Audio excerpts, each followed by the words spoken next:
On est en direct sur RMC. Déjà, qu'est-ce que tu peux nous dire sur ton parcours? Non, c'était un chrono très rapide. Il faisait très très chaud, donc là, c'était vraiment dur de récupérer après l'arrivée. Et voilà, ça va.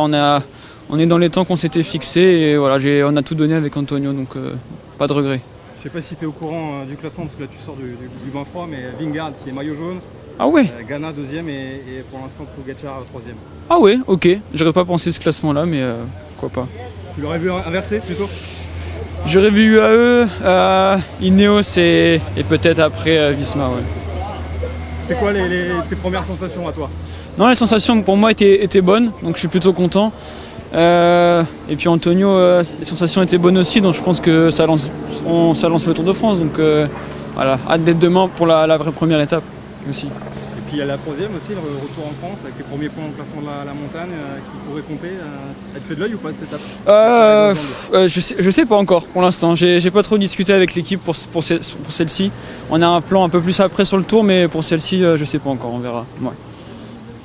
Explique-nous quand même le bain froid, là, t'es en belle tenue, on adore.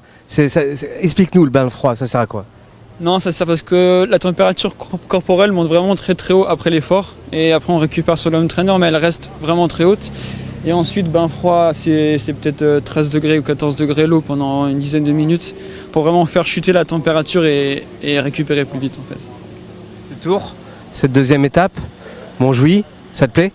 Ouais, ça me plaît. J'aime bien. Je l'ai fait pas mal de fois sur le Tour de Catalogne. Et c'est une étape que j'aime bien, donc j'ai hâte de voir comment ça va courir. Ouais. Qu'est-ce que tu peux nous dire de l'ambiance aussi déjà depuis la mi-semaine à Barcelone et puis là dans les rues et surtout sur la côte de Montjuïc? Non, déjà là j'essaie de me concentrer sur moi-même parce qu'il y a beaucoup de bruit et parfois ça donne de la force, mais parfois ça fait presque mal aux oreilles. Donc j'essaie vraiment de me focus sur moi-même et bon, le public quand même ça nous aidait, ça nous poussait, mais voilà, je trouve que c'est bien, mais on va tellement vite sur ce chrono qu'on n'a pas le temps de voir les spectateurs. Ouais. Un petit mot quand même sur ce look à la D'Artagnan. À la D'Artagnan, ouais, il y a quelqu'un qui aime bien, qui m'a forcé. Enfin, j'ai commencé à faire ça. Je voulais raser. Ça pousse vite, hein, en vrai, en 10 jours j'ai ça. Donc, et je vais pas citer la personne, mais elle aime bien, donc je vais laisser pour elle. Voilà.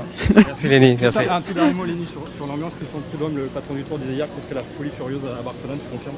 Ouais, je pense que c'est bien possible. Honnêtement, c'est bien possible et j'ai hâte de voir. J'espère que ça va bien se passer. Merci Lenny. À tout.